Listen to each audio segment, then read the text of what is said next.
그 다음에 이제 7권으로 우리가 이제 가는데, 저는 이 7권을 보면서 정말 여러분들에게 말해주고 싶은 것이 있는데, 요 밑에 각주를 한번 보시기 바랍니다. 각주에 보면은 4권 8장이 되어 있을 겁니다. 이 4권 8장이 성경의 권위와 영광에 관련된 설명이다 하는데, 여기에 교회의 권한이 이제 8장부터 시작을 하는데, 그 중에 이 8장의 주제가 바로 믿음의 항목입니다. 이 믿음의 항목을 설명하면서 말씀의 중요성을 이제 우리들에게 말합니다. 목사는 어떻게 해야 되고, 말씀의 권위는 어떤 것이고 하고 자세하게 설명을 합니다. 그래서 꼭 이 1권 7장을 이해를 하려면 4권 8장의 내용을 숙지해야만 합니다. 그것이 안 되면 1권 7장에 있는 이 내용을 지금 개념화하기가 어렵습니다. 그 중에서 여러분에게 말해주고 싶은 게 이 권위라고 하는 겁니다. 만약에 지금 여기에 4권 8장에서 하는 이야기인데, 내가 이 말씀의 권위를 내가 인정하느냐, 그리고 목사가 앞에서 말씀을 이렇게 베르붐을 이렇게 선포할 때 그것이 권위가 있느냐, 그렇게 되기 위해서는 어떻게 해야 되는가? 이 관계가 아주 중요하죠. 교회가 말씀을 중요시하고 있느냐, 아니면 앞서 말씀드린 찬양과 경배는 1시간 동안 하고 설교는 20분 정도 하고 나머지 많은지 모르겠어요. 이게 교회입니까? 이건 딴따라들이지. 찬양과 경배를 하지 말라는 게 아니라 교회의 권한이 뭔지, 교회의 역할이 뭔지, 교회의 목적이 뭔지가 전제가 되어 있지 않아요. 그러니까 이거는 딴따라들이에요. 딴따라들. 그러니까 이 교회의 권한에 이제 이 믿음의 항목을 특별히 이제 이야기하면서 이 말씀의 권위를 이제 설명을 하는데, 이걸 읽고 난 다음에 지금 제가 하는 설명을 여러분들이 이해를 하실 거예요. 그 전에 이해가 잘 안 될 거예요. 뭐 설교, 이 말씀, 성경 자체 이 부분에 대해서 중요한 것을 제가 이제부터 한번 설명해 보도록 하겠습니다. 이 앞에는 제가 쓰는 내용인데요. 6장에서 성경의 역할을 우리에게 설명한 후에 7장에서 9장까지 성경의 권위를 설명한다. 그분의 말씀을 순종하기 위해서는 직접 말씀을 듣는 것처럼 우리는 성경의 권위를 인정해야 한다. 단순히 인간이 만든 책 중에 하나라고 여기면 그분의 말씀에 순종할 수 없다. 성경을 하나님의 말씀되게 하는 권위는 로만 가톨릭이 억지 주장하는 것처럼 교회에 있지 않다. 성경은 하나님으로부터 나온 것이고 인간의 사역으로 그분의 입에서 직접 나와 우리에게 흘러 들어온 것이다. 나중에 자세하게 설명이 나오겠지만, 정말 이 말씀은 베르붐이라고 말하잖아요. 설교요. 베르붐.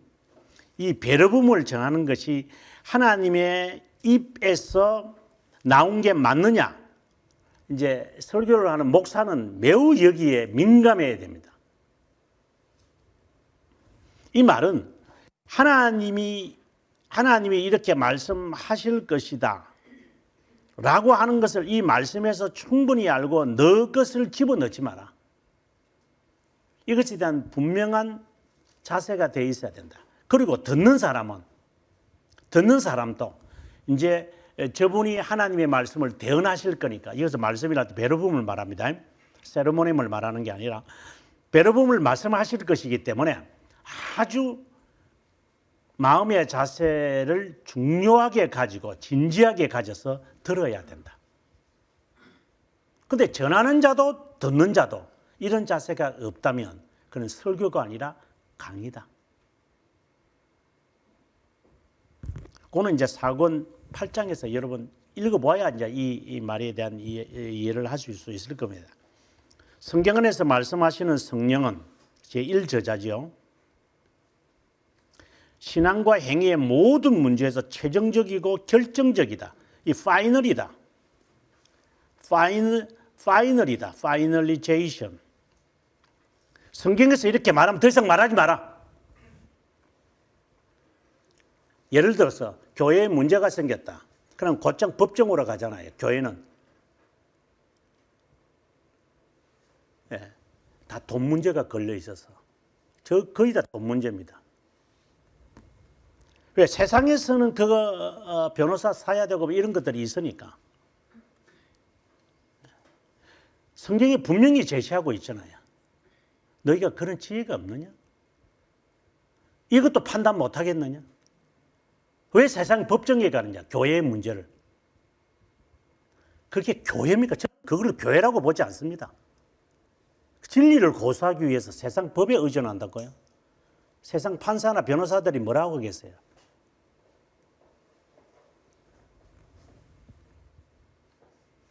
이게는 최종적 권위라고 하는 이 말에 무색합니다. 저는 그 교회라고 봐야 될까 할 정도의 근본적인 문제까지 거론할 정도입니다. 지혜가 없습니다. 지혜가. 성령께서 말씀에 의해 또 말씀과 더불어 사여가지고 성경의 하나님의 말씀을 신자에게 확언시킨다. 교리의 신빙성은 교훈이라고도 이야기를 할 수도 있다고 그랬습니다. 하나님께서 저자이심을 의심 없이 믿을 때 비로소 확립이 된다. 이거와 이제 비슷한 거죠.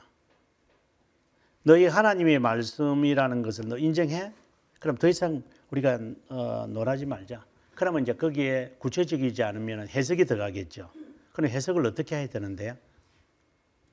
그래 해석하는 법을 배워야죠. 뭐 우리가 그 중고등부 때 아이들이 잘하는 말이 목사님은 성경에 담배 피우지 말라는 말이 어디 있어요? 이렇게 이제 애들이 이렇게 말을 잘해요. 그러면 뭐라고 대답해야 되죠? 예를 들어서 이런 문제.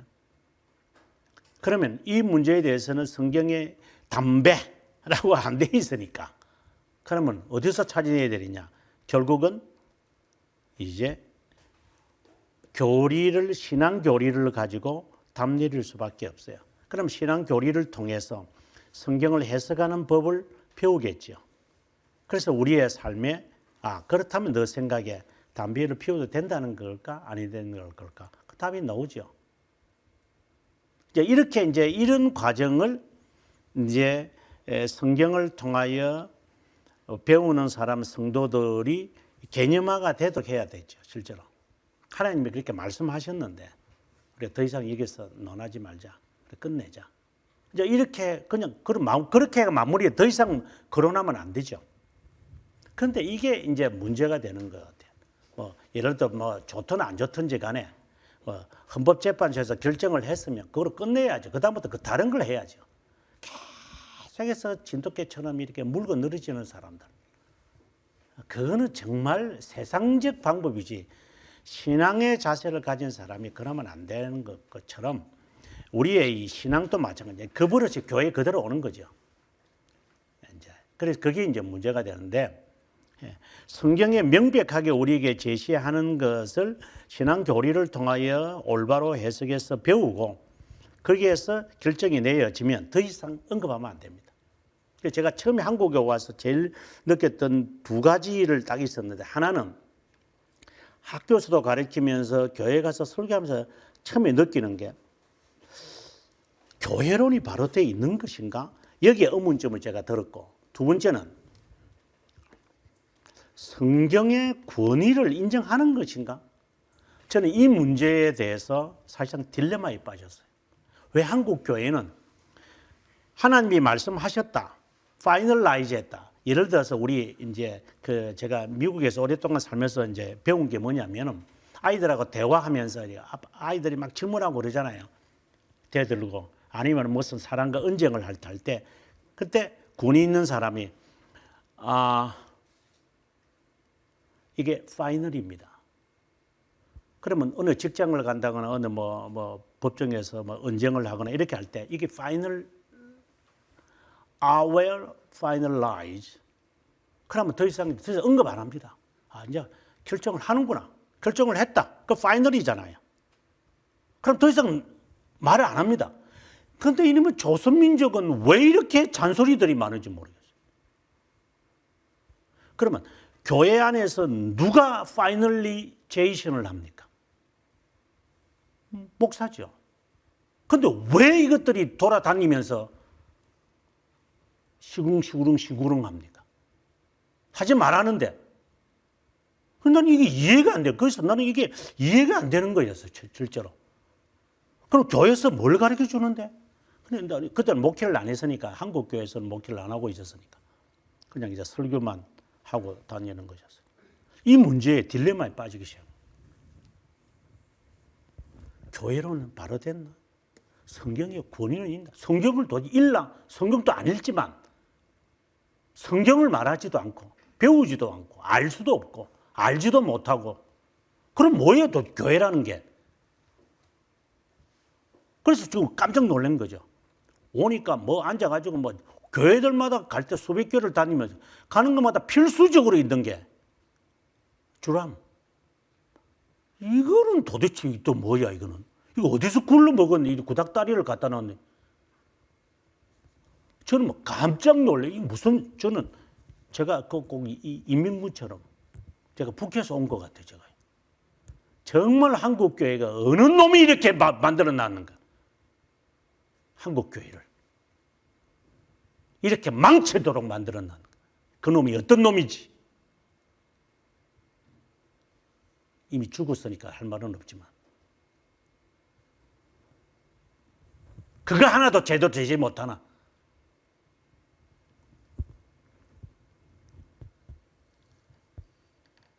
교회를 이 모양으로 만든 놈들. 그걸 위해서 소리를 외치면서 한거하고 반항하지도 못했나? 이 머저리 같은 것들이.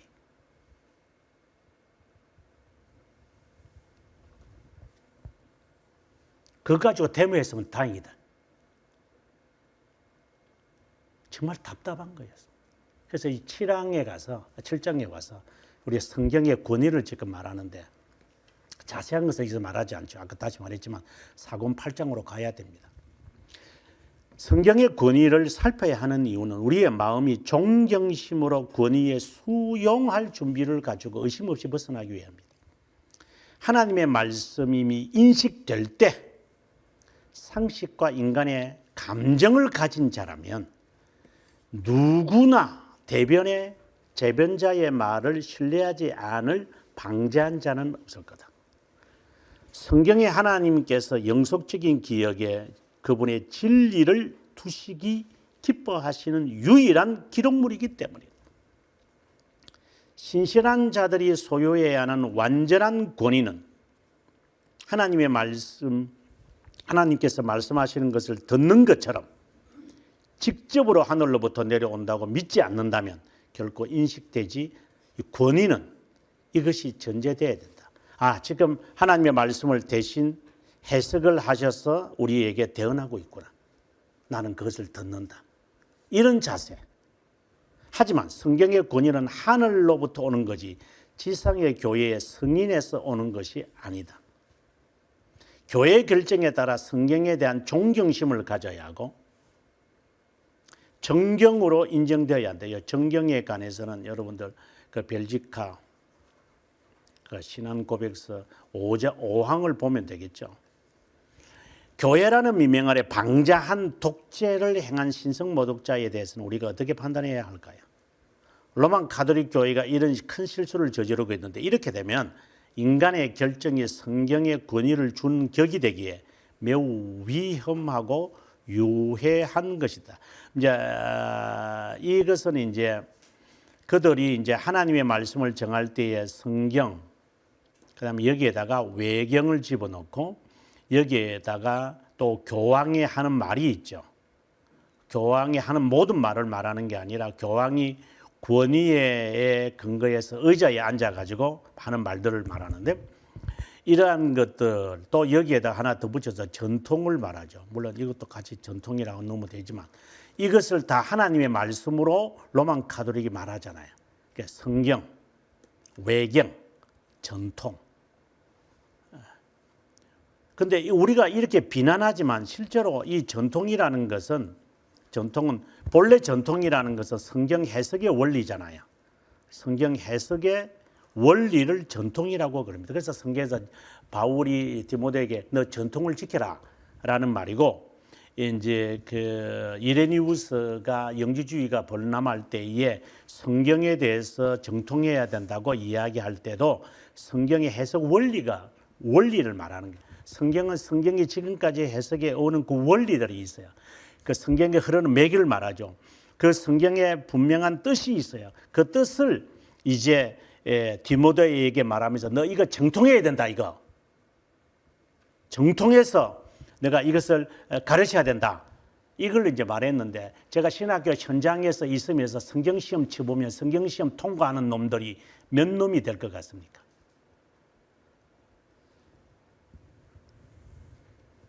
신대원의 시험을 칠 때 성경시험을 칩니다. 평균 몇 점이 나올 것 같다고 여러분 상상해 보십니까? 상상해서 하면 20, 30점 빼면 될 겁니다. 제가 미국에서 공부할 때 트리니티에서 졸업시험을 치는데, 그 석사도 졸업시험을 할 때 그 성경시험을 쳐야 돼요. 80점입니다. 엄청나게 어렵습니다. 그래서 미국에 1차로 거의 떨어지는 애들이 10점 8구는 그래야 됩니다. 80점을 받아야 되니까. 만약에 80점을 딱 해버리면, 저희 학교, 제가 근무했던 학교에 해버리면 거의 다 떨어질 겁니다. 성경시험을 치렀는데 80점도 못 받는 놈들이 수두룩 갈 겁니다. 80점. 꼴값 떨어라 그냥. 성경을 무지한 놈들입니다. 성경 안 읽습니다. 근데 나가가지고 설교합니다. 강대상에서. 이 쓰레기 같은 것들이. 또 성도들도 성경 안 읽습니다. 그래서 나중에 이제 목회하면서 알았습니다. 성도들도 성경을 모르고, 전하는 자도 성경을 모르니 앉아가지고 잡담하고 있고, 근거가 없으니까 20분, 30분 하면 나중에 할 말이 없어요. 우리 동기가 아무것도 없으니까. 그리고 원고를 빼고 나면 할 말이 없어요.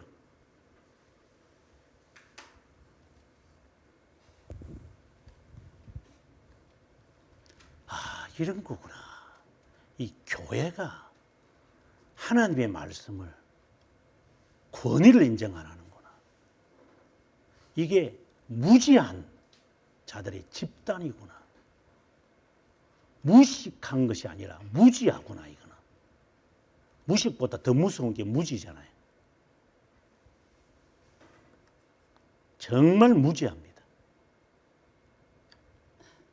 제가 이렇게 하는데도, 지금은 안 그렇지만, 무지한 걸 봤습니다. 성도들 성경 안 읽는 걸 제가 압니다. 그래서 저는 성찬을 안 줍니다. 또 왜 예수 믿는지 모르겠어요.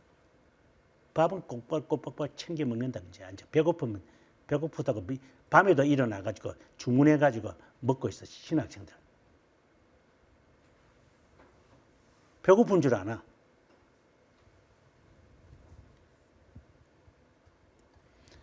말씀의 권위. 이에 대해 교회는 사도들과 선지자들의 터 위에 세우심을 입었다. 정말 이게 무색합니다. 잊지 마라, 이 말을 말합니다.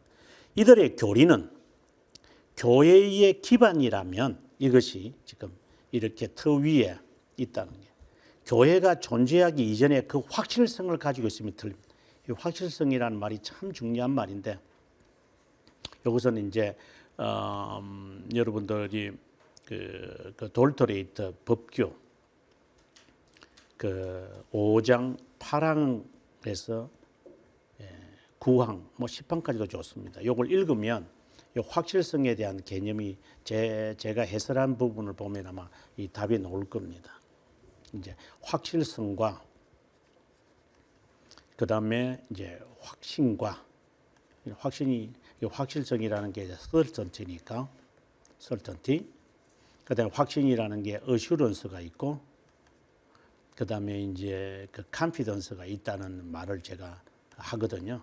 이 부분을 여러분 좀 정리가 되셔야 됩니다. 여기 확실성 조금 반복이 나올 겁니다. 여기도 또 확실성 또 나오네요. 예, 확실성을 가지고 있었음이 틀림없습니다.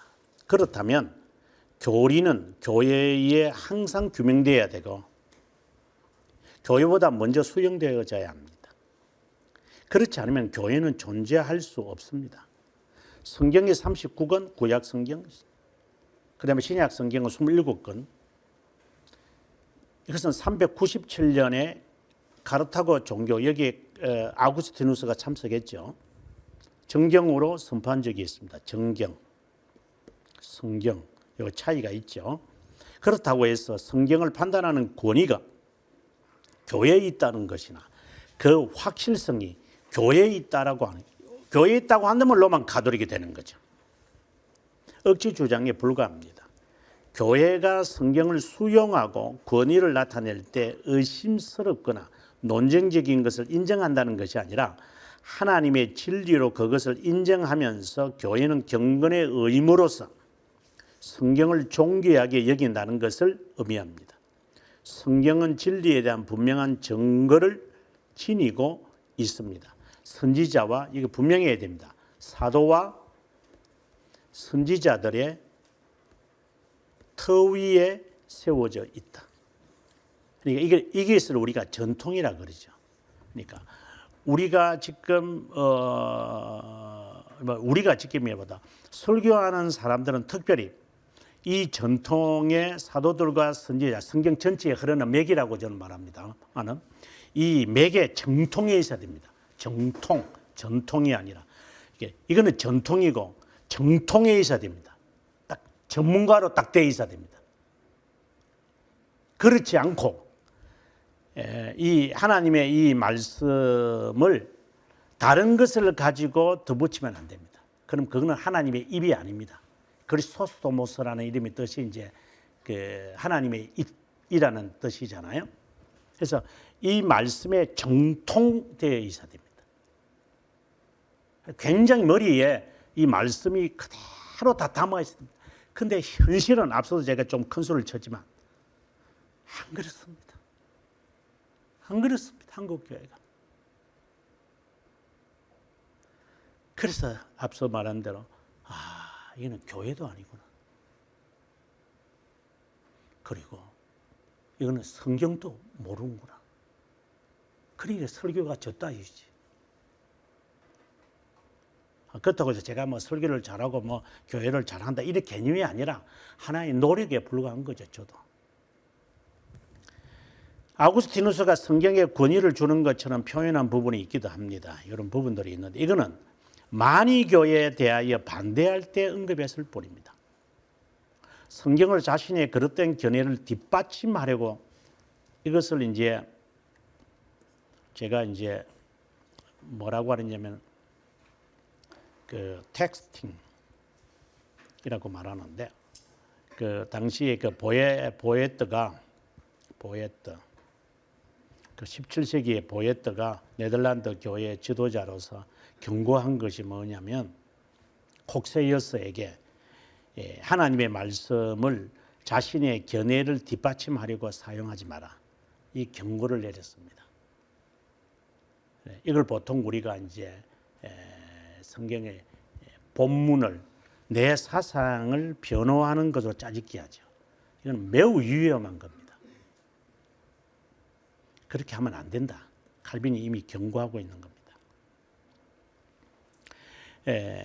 또 복음의 확실성, 경건한 자의 신앙이 교회의 권위에 있다고 가르치는 것이 아니라 교회의 일치된 견해로서 불신자를 설득시켜야만 하기에 이게 복음에 대한 확실성에 이르기 위해서 아구스티누스가 이렇게 말을 했다라는 겁니다. 교회가 무슨 성경에 권위를 주는 거 아니다. 이 말을 지금 칼빈이 이 말을 하고 싶어서 그런 겁니다. 결코 아구스티누스는 교회의 결정이 교회의 권위에 주어지는 것을 말하지는 않았다. 문맥을 무시하고 단순히 문구만을 인용하는 오류를 범해서 저는 이 말을 여러분도 너무 많이 들었을 거예요. 문맥을 무시하고 문구만 가지고 인용을 하지 마라. 그러니까 자기 해석하지 마라. 이 말로 덧붙일 수도 있어요. 예. 성경을 어떻게 해석해야 되는지 그 알아야만 한다. 그래서 문구에만 제한되지 마라. 전체 문맥을. 근데 이 문맥만 또 하면 안 돼요. 그래서 성경신학에서 하는 것이고 여기에 반드시 덧붙여야 되는 것이 있다면 이게 이렇게 돼야 되고 덧붙여야 되는 게 있다면 신앙교리예요.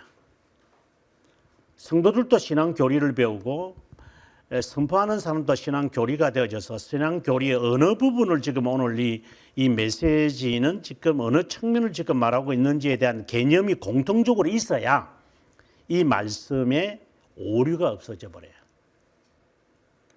근데 예를 들어서 우리가 그 레위기 23장을 보면 23장에 여러 절기들이 등장을 합니다. 그리고 지난주에 제가 설교를 했지만 이제 이것이 신명기 16장에 오면은 또다시 이 내용을 이렇게 반복을 합니다. 이제 가나안 땅 들어가기 전이죠. 그러면 23장에 나오는 이 내용과 16장에 이 내용은 좀 다릅니다. 다르다기보다 조금 축소가 되어 있어요. 그러면 무엇이 축소가 되어 있는지 23장에서 답을 찾아야 됩니다. 23장에서 답을 찾을 때 1절부터 나오는 게 안식일입니다. 6월절도 안식일이고 칠칠절도 안식일이고 초막절도 안식일입니다. 다 안식일입니다. 안식일 할 때 뭐 일주일에 모이는 뭐 토요일 날 그것만 안식일이 아닙니다. 안식일에 대한 개념이 있어야 이 절기에 대한 개념을 가질 수가 있는 겁니다. 그러면 절기에 대한 개념을 왜 성경이 우리들에게 말하는 것인가? 그럼 하나하나 그 해석에 들어가야 됩니다. 그 우리의 삶의 전반부에 다 뻗어 있기 때문입니다. 그런데 유월절이라고 하는 것이 지금의 부활절이고 그 다음에 맥추절이라는 지금의 칠칠절이라는 게 오순절이죠. 오순절이 맥추절이고 추수감사주일이 성경에서는 초막절이라고 그래요. 그러면 이 말씀들을 어떻게 우리의 삶에 적용하죠? 근데 거기에 또 그 꾼들은 하는 말이 너희가 빈손으로 나오지 말라니까 그리고 교회 헌금 거두는 거잖아요. 물론 그것도 맞죠. 그것만 말하는 게 아니라고 얘기해요. 절기를 말할 때 의미가 있어요. 그러니까 이 전체 성경 전체가 흐르고 있는 이 절기를 왜 예수님께서 절기를 지키러 예루살렘에 올라오시죠? 왜요? 그 있는 거예요. 왜 절기 전에 유월절 전에 주님께서 십자가 상에 달리시기 그 전에 제자들을 모아놓고 그렇게 준비하시는 거죠? 왜요? 왜 유월절을 하면서 이때부터 너희들이 1월달 이제 이것이 1월달이다. 근데 실제로는 태양력이 보면 4월달이에요. 너희들이 이방 나라에서 살 때는 1월, 2월 뭐 이거는 제가 덧붙이는 거지만 그렇게 했지만은 이제는 하나님의 백성이 되면은 이 자체가 이거야 우리가 흔히 말하는 달력 이렇게 칼렌더 자체 개념이 달라져야 돼요. 모든 것을 바꾸어져야 돼. 시작이 뭔지. 이 내용이 엄청나게 이 안에 들어가겠지만 이런 전체의 내용들을 우리가 다 통틀어서 이제 절기를 해석하는 것을 배워줘야 되잖아요. 이것은 신앙 교리라고 하는 측면에서 이것이 유치될 수 있는 좋은 도구죠. 그런데 로만 가톨릭이 진리를 묻은 것처럼 한국 교회가 이 모양으로 살고 교리를 신앙 교리 제가 말하는 것은 조직 신학이 아니라 신앙 교리를 땅에 묻어놓고 교회라는 명편을 갖다 놓고 그것도 교회라고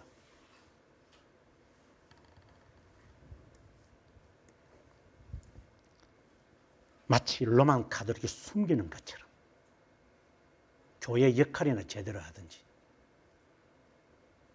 전도라는 미명 아래 숫자 채우려고만 혈안이 되어 있는 것들. 정말 이게 가능할까? 하나님 앞에서. 제가 요 이야기로 들어가기 전에 성경의 권위에 대해서 웨스트민스터 신앙고백서라든가 벨지카에서 하는 내용을 우리가 한번 읽고 한번 들어가면 더 좋을 것 같습니다. 이게 부분에 대해서 지금 벨지카를 보면은 벨지카 5항인데 이거 벨지카입니다. 벨지카 5항인데 성경의 권위에 관한 이야기입니다.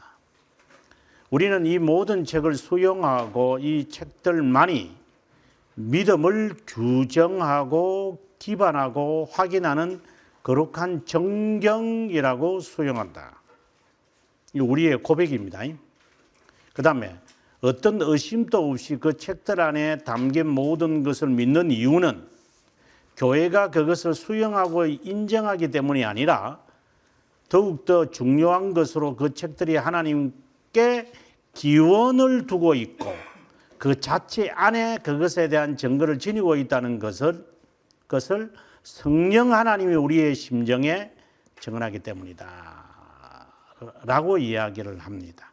자, 그러면 그 다음에 웨스트민스터 1장이 이제 그 성경에 관한 건데 우리가 믿어야 하고 순종해야 하는 성경이 권위는 어느 인간이나 어느 교회에서 정언하는 것이 아니다.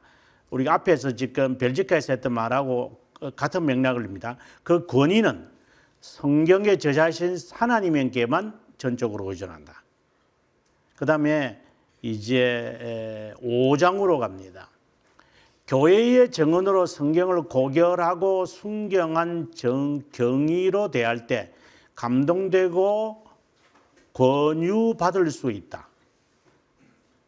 그 주제의 숭고함과 교리의 효력과 문제의 위험과 모든 부분의 일치 그리고 전체의 범위 그리고 성경의 인간의 구원을 위한 유일한 길임을 완전히 발견하게 하는 것 이런 등등들은 바로 그 자체가 하나님의 말씀임을 앞서 말할 때는 그 자체 안에 그 자체가 이렇게 말했는데 그 자체가 증가하고 있는 거다. 그런데도 무료한 진리와 그 진리가 지닌 성적 권위는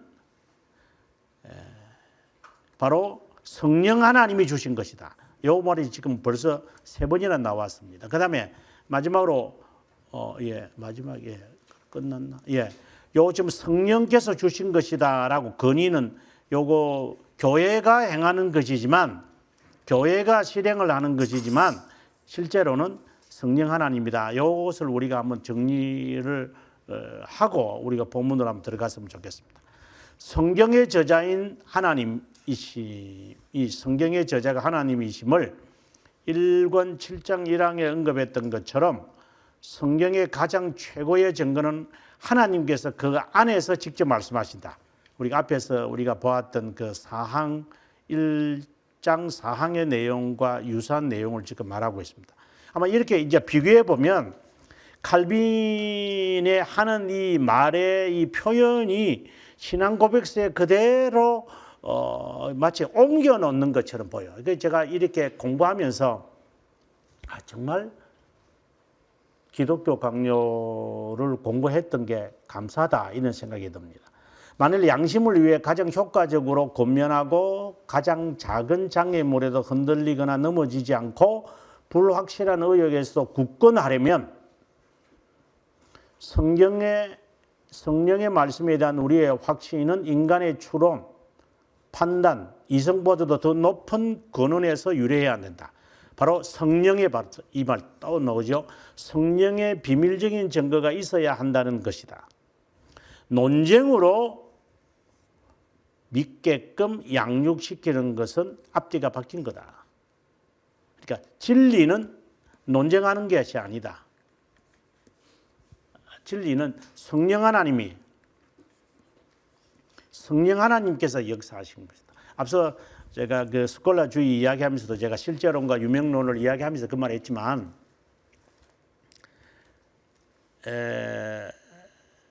하나님이 역사하신다는 것을 항상 포함하고 있다는 것을 전제하면서 살아야 돼요.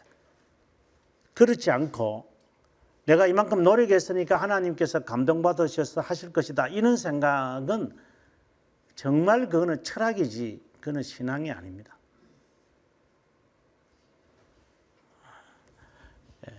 논쟁을 해가지고 뭐 다수의 원칙, 뭐 다수 자체를 잘못했다 말하는 게 아니라 진리는 다수로 통하는 게 아닙니다. 다수와 아파트 가격은 그 대규모 아파트가 가격이 올라가고 하나밖에 없는 것은 가격이 내려 그거는 인간이 하는 것이지만 진리에 대해서는 이런 논쟁과 다수결의 원칙에 따르지 않습니다. 그러니까 이것을 우리가 잊어서는 안 된다고 봅니다.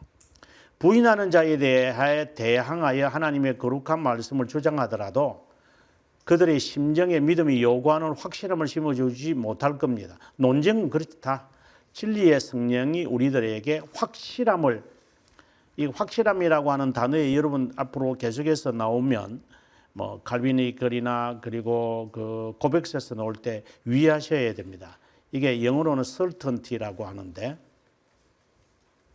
certainty, 성령 하나님이 우리에게 certainty를 주셔서 우리가 assurance를 한다. 이거는 확신이죠. 이거는 확실이죠. 그리고 우리가 삶을 통해서 우리가 확신을 하게 되어진다. 이것도 확신이죠. 근데 우리말로 뭐라 해야 될지 잘 모르겠어요. 제가 국어 실력이 없어서 그런 것 같아요. 이 확신을 가진 사람은 담대함이 생긴다. courage가 생긴다. 담대함이 생긴다. 이렇게 이 계통을 여러분께서 좀 분명히 했으면 좋겠어요. 지난번 강의에서도 제가 확신이란 이야기하면서 뭐 몇 장 8항인지 9항인지 10항인지 몰라 좀 제가 헷갈려서 말 못했는데 이건 5장 돌토레이 또 5장에 있는 내용들이거든요. 이거 지금 확실함 그리고 이 확신 그리고 이 confidence라는 말은 여기에 안 나오지만 그다음에 담대함 요 두 가지는 칼빈 선생이 우리들에게 이제 하는 이야기고 이 두 가지는 여기에서 나오는 내용들이죠. 그래서 확실함이라는 것을 좀 더 이제 확대하면 그냥 추상적인 것이 아니라 만약에 성령께서 우리들을 중생시킬 때 그러면 성령께서 우리를 중생시킬 때 확신을 심어주시는 것 이렇게 말을 해요.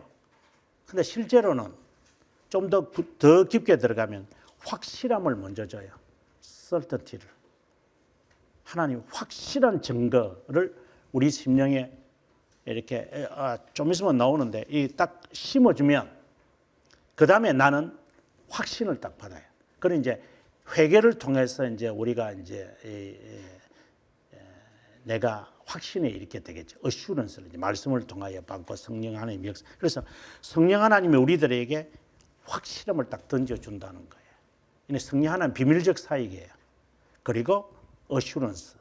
내가 하나님으로부터 말씀을 통하여 이 증거들이 있어요. 근데 그것이 내게 와닿지 않아요.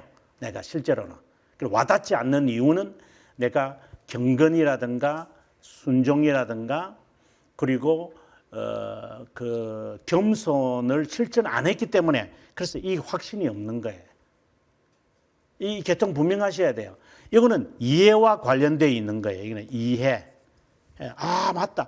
아 이런 거구나. 근데 그것이 나의 삶으로 안 나타나요. 그 나타나려면 그 컨피던스까지 오려면 계속해서 이 단련과 훈련과 연단이 되어져야 여기에 와요. 그래야 이게 행동으로 가는 거예요. 뭐 이게 뭐 확신을 받았다. 뭐 이렇게 의심하면서 받았다. 바로 행동 간다. 하기는 하겠죠. 근데 단계들이 있어요, 이게. 그냥 한꺼번에 다 일어나지 않아요. 그래서 이 사람들은 이러한 그 인간은 논리적이지는 않지만 이 영의 세계가 무슨 논리적이겠습니까만은 이 계통이 있다는 것은 알 필요가 있다 이 말인 거예요. 꼭 이렇게 일어나는 게 아니라. 그래서 확실함이라는 단어가 나오면 이거는 성령 하나님만이 우리들에게 역사하시는 측면을 말할 때 확실한 것을 주시는구나 이렇게 생각하시면 이제 그 고백서를 읽는 거라든가 그리고 이 기독교 강요를 읽는 데 도움이 될 거예요. 이런 단어가 나올 때.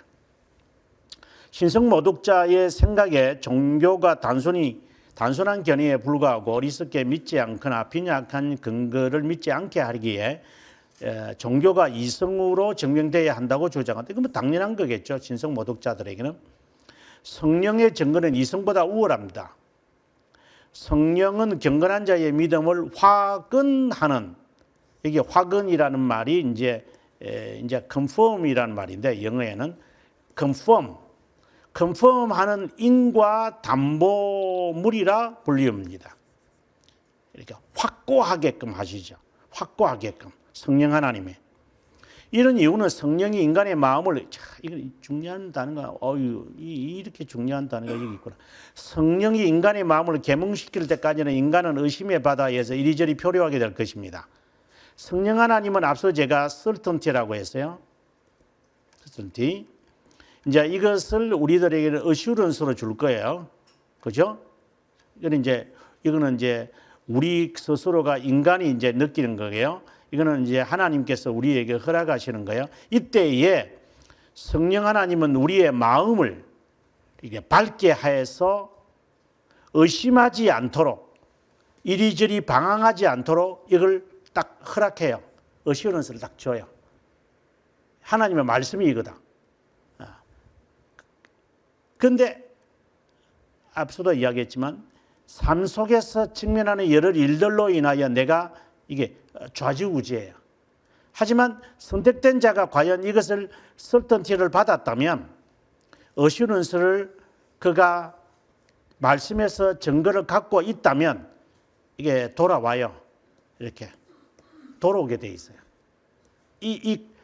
갔다가 뭐 흔들렸다가 깨어졌다가 넘어졌다가 철과상 됐다가 이러면서 계속 가요. 그러면서 이제 연단을 통하여 이제 이 컨피던스를 갖게 돼요. 이 과정을 우리가 훈련이라고 부르고 이 과정에서 환난과 인내와 연단을 이제 이루어 가면서 사람이 서서 이제 이 생각이 바뀌면서 삶의 이 스타일이 바뀌어요. 이 시간이 오래 걸리죠. 그 사람마다 다를 수도 있겠지만. 그러나 성령이 그에게 계몽시켜서 말씀을 깨닫게 한다면 방황을 하게 될 때 그는 다시 돌아오게 돼요. 우리는 이것을 다르게 말한다면은 certainty를 확실함을 하나님이 주신 증거로 이 증거를 여기서 갖게 되어졌을 때 여기는 우리가 칭이라고 본다면 나는 여기에서 믿음이라는 선물을 받아서 어시런스를 딱 하게 되겠죠. 그래서 성령 하나님이 나에게 이건 이제 시간에서 이루어지는 게 아니고 성령 하나님의 사역은 항상 영원이기 때문에 나 자신이 나에게 확실한 것을 나에게 보여주시는 것을 내가 알아요. 하나님이 나를 증거하시는구나. 이제 그것을 나는 이제 말씀을 통하여 이제 어시런스를 막 갖게 돼요. 그래서 이제 많이 울어요. 이제 여기서 회개가 많이 일어나요. 이게 회개가 많이 일어나요. 여기서 회개가 많이 일어나요. 그러나 이 확신이 아직 안 들기 때문에 눈 뜨고 또 밖에 딱 나가면 다르게 행동해요. 그래서 이거는 이제 연단이 있는 거예요. 그래서 이거는 이제 연단을 통하여 말씀이 이렇게 말씀대로 사니까 이렇게 되는구나. 말씀대로 안 살았을 때는 이렇게 내가 어려움을 당하는구나. 막 이런 단순 이야기지만 이런 것들이 막 이렇게 겹쳐가면서 막 그냥 주파수를 이루어가면서 이제 평온을 찾는 거예요. 흔들리지 않는다는. 이제 이 계통이 있어요. 근데 지금은 이제 성경에 관한 이야기를 하는데 성령 하나님의 이 비밀적 증거가 이런 그 확실함을 우리에게 심어 주어서 할 때 이 마음을 계몽시킨다 이 말이에요. 이해를 시키는 거죠. 그걸 우리는 어슈런스라 그래요. 교리에서는 어슈런스라 그래요. 그래서 말씀을 들을 때 막 깨운하고 막 무릎을 치고 하면 하는데 뭐 기억력이 잘못됐나 밖에 나오면 다 잊어버리니까. 그래서 계속 들어야 돼요. 반복해야 돼요. 자, 성령에 의해 내적으로 가르침을 받은 자들은 성경을 묵묵히 따르고 성경은 그 안에 스스로 증거. 앞서 우리가 읽었던 그것을 우리가 기억하시면 되죠. 1권 5장 5항에서도 나오고 벨지카에서도 나왔던 내용인데 정명과 주장에 굴복하지는 않습니다. 그러니까 진리는 앞서의 논쟁으로 이루어지지 않는다 이런 말을 했는데 성령의 증거로서만이 성경을 수용해야만 하는 완전한 확신을 제공받게 됩니다. 이게 어슈런스죠. 그분에 의해 계몽된 우리는 마음을 계몽시키는 거잖아요. 우리의 판단, 다른 자의 판단으로 성경이 하나님으로부터 왔다고 믿지는 않습니다. 논쟁과 관련 지으면 되는데요. 증거와 표지를 통해 우리의 판단에 의지하지 않고 우리의 판단과 재치를 성경에 종속시키는데 우리가 난공불락의 진리를 고수하기 때문에 완전히 깨달을 수 있게 됐습니다. 자, 여기서 이 종속시킨다는 이 말인데 나를 의지하지도 않고 그리고 사람들의 판단에도 내가 의존하지 않으며 성경에 나를 완전히 이렇게 굴복시켜 버리는 것. 이것은 다른 말로 한다면 의지를 굴복시키는 작업이거든요. 인간의 이 의지를 내가 바라는 것이잖아요. 내가 바라고 wish, 내가 하고 싶고 do, 내가 하고 싶은 게 있어요. 또 다른 말로는 desire라고 그러는데 이 디자이어가 나에게 정말 싫어도 하고 싶고 못해도 하고 싶고 하고 싶어서도 하고 싶고 할 줄도 모르는 게 하고 싶고 되고 싶고 이런 게 있잖아요. 욕망이라는 게 있어요. 그것을 이제 하나님의 의지에 이게 종속시키는 이것이 단순간에 안 이루어지잖아요. 그러니까 성령 하나님은 나를 중생시키셔서 중생의 경험을 하게 했어도 실제의 삶에 딱 가면 이게 굴복이 잘 안 돼요, 이게. 그래서 이제 이 훈련을 이제 교회가 이 작업을 해줘야 되는 거예요. 너 의지 꺾어라, 너. 하나님의 말씀이 이렇게 명하면 너 그냥 꺾으면 되는 거다. 그리고 꺾으면 40일 만에 가는 거죠. 안 꺾으면 40년 가는 거예요. 이건 누구든지 경험해 보는 거예요. 그러니까 세상에서 말하는 이 의지라고 하는 것이 우리가 중생의 경험을 의지의 전환이잖아요. 중생은 의지의 전환이니까 이 의지의 전환이 된 사람은 이렇게 되는 것이 맞는데 이 공식이 우리에게 잘 적응이 잘 안 돼요. 이게. 그래서 훈련시키는 거예요.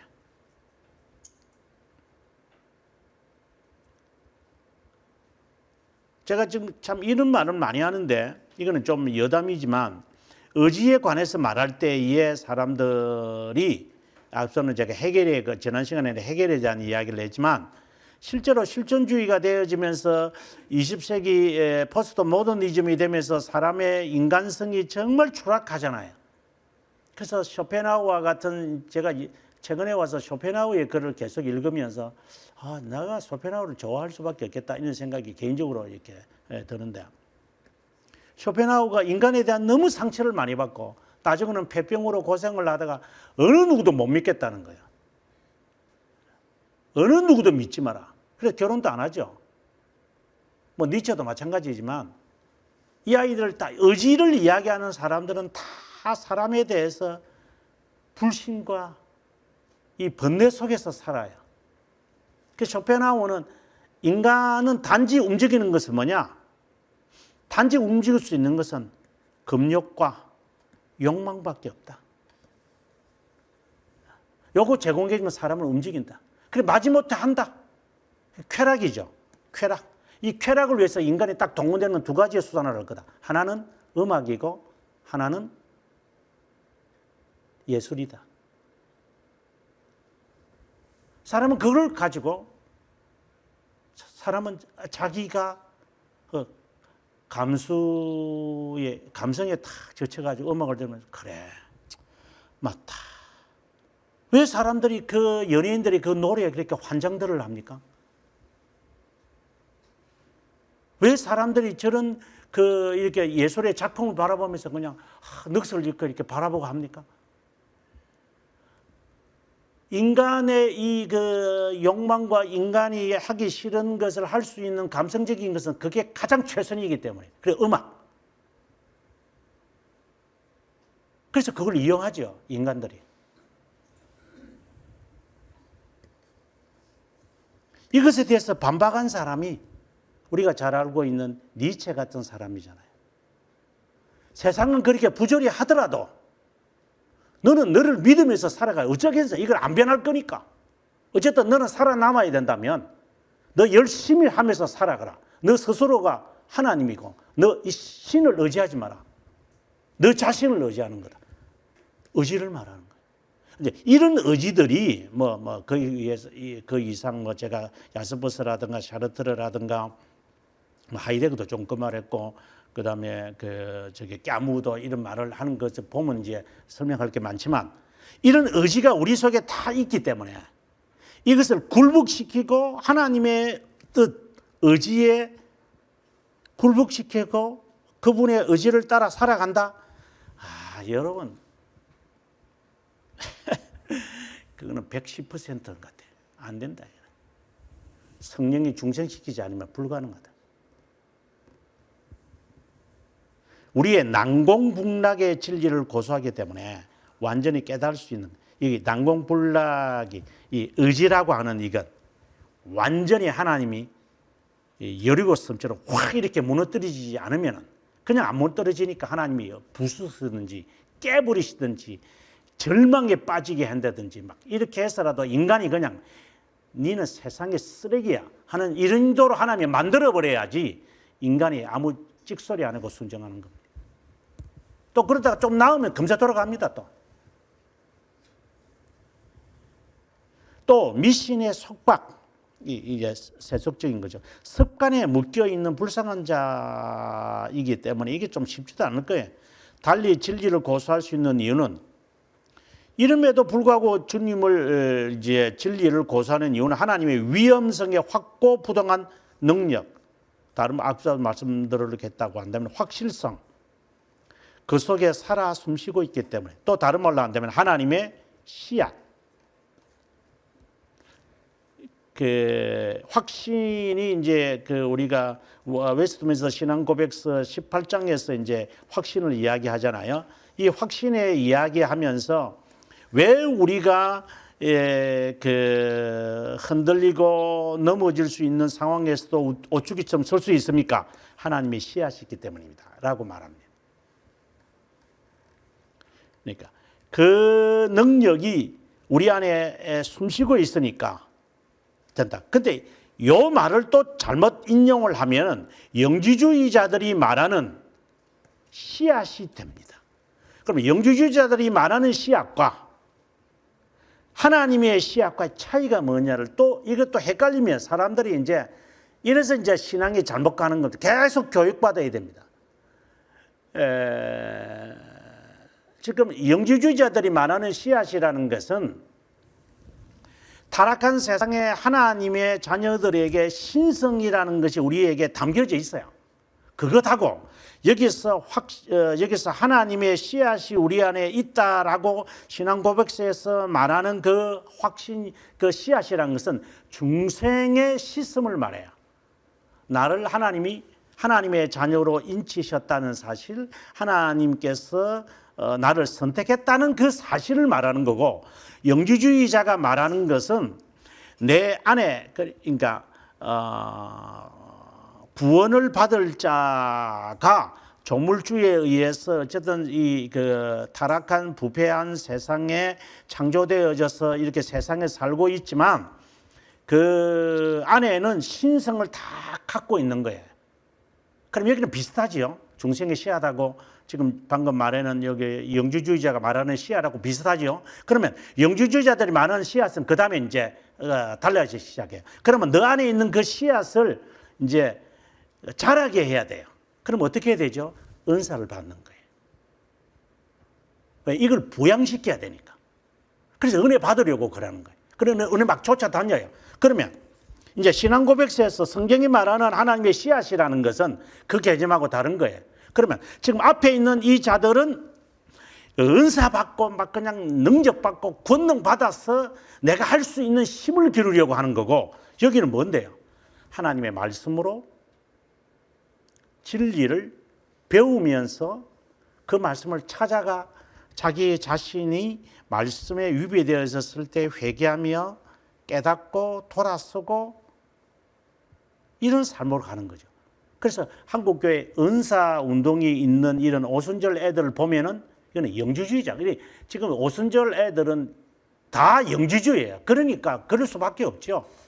은사 받고 능력 받고 그냥 시끄럽게 하고 앞에서 기타 치고 이것들이 발광을 짓고 있는 것들이에요. 그래 그 스스로는 역사적으로 보거나 신학적으로 보거나 또 철학적으로 바라봐도 그는 영주주의자들이에요. 저것들은. 논쟁으로 그렇게 한다고 해서 하나님의 은혜를 주는 게 아니잖아요. 그럼 어떻게 해야 돼요? 그 말씀을 차분히 배우고 확실한 일에 가하는 이런 쪽으로 가야 되는데 지금 한국교회 가운데서 얼마나 그렇게 하는지 모르겠지만 대부분이 그렇다고 한다면 한국교회는 영주주의의 성향을 다분히 갖고 있는 것들인 거죠. 앞서 제가 걱정한 것처럼 10대 애들은 태어날 때부터 그거밖에 흥드는 것밖에 안 배웠을 거라고 얘들은. 얘들이 공부를 하겠어요? 습득을 하겠어요? 학습을 하겠어요? AI에 다 등장하는데 이게 망상에 빠진 망상에 운전 안 해도 되는데 앞에 있는 앱이 안에 갖다 놓고 앉아가지고 앞에 현실은 아무것도 아닌데 그거 하나 덮어 써가지고 춤추고 있고 알프스 갔다 오고 있고 이 짓을 하고 있는데 이게 망상의 이상의 세계에서만 살고 있는 이 애들인데 어떻게 애들이 되겠어요 이게. 기계가 다 해버리는데 로봇이 다 끼워 맞추는데 뭘 할 줄 아는 게 있겠어요 이 애들이. 이건 진짜 무서운 세상이 이게 10대 애들에게 도래하는 것이 아닌가. 그걸 알고 있는 부모들 같으면 어떻게 해야 될 것 같아요?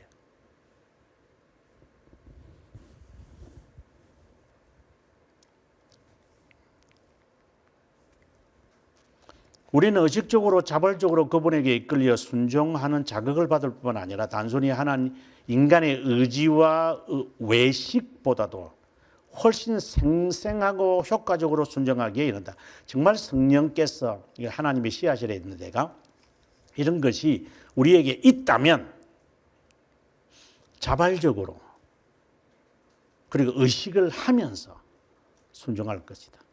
참된 믿음만이 이거는 이제 중성된 것을 말하죠.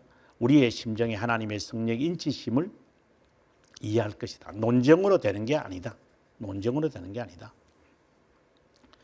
하나님은 이런 유일한 특권을 누구에게 줬을까요? 당연하죠. 선택된 자에게만 준다. 그래서 여기서 우리는 이제 그 브레이크를 잡고 포즈를 해야 돼요. 아, 성령이 여시지 않기 때문에 안 믿어주는구나. 하지만 할 수 있는 한 내가 하겠지만 이 자들만은만 결국은 굴복하는구나. 그래서 실망할 필요도 없어요. 하나님의 말씀을 듣고자 하는 열렬한 민첩함만이 참된 교리의 시작이라고 할 수 있습니다. 하나님은 자신의 자녀를 위해 지성의 보고를 보존하기를 기뻐하시다. 이게 성경이죠. 많은 무지와 어리석음이 인간 신자에게서 보인다 하더라도 당황하지 말아야 합니다. 제가 정말 하고 싶은 말입니다. 선택된 자라도 교회의 지푸짐이 되기 전까지는 일반인과 같습니다. 그러니까 중세 선택된 자가 참된 교회를 찾아서 교회에 와서 가르침을 받고 훈련을 받고 하기 전까지는 똑같다 이 말입니다. 세속인이다. 이게 일반인이라고 제가 번역을 해주면 실제로는 세속인이다.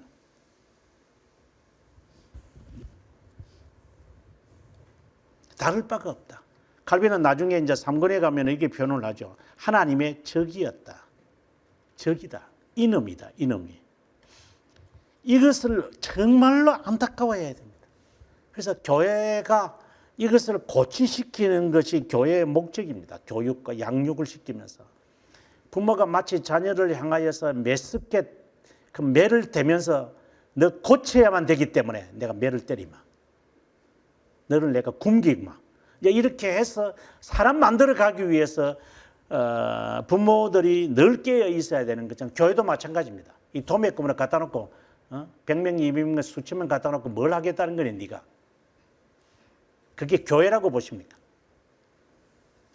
그리고 양육을 안 받기 때문에 양육 당연히 안 받죠. 중생의 경험 없는 사람이 뭘 배우려고 하겠어요? 꾸나 비자처럼 앉아 있겠지. 하나님이 그를 변화시키지 않는데 안 되는 거죠. 그렇다고 내가 속단할 수도 없잖아요.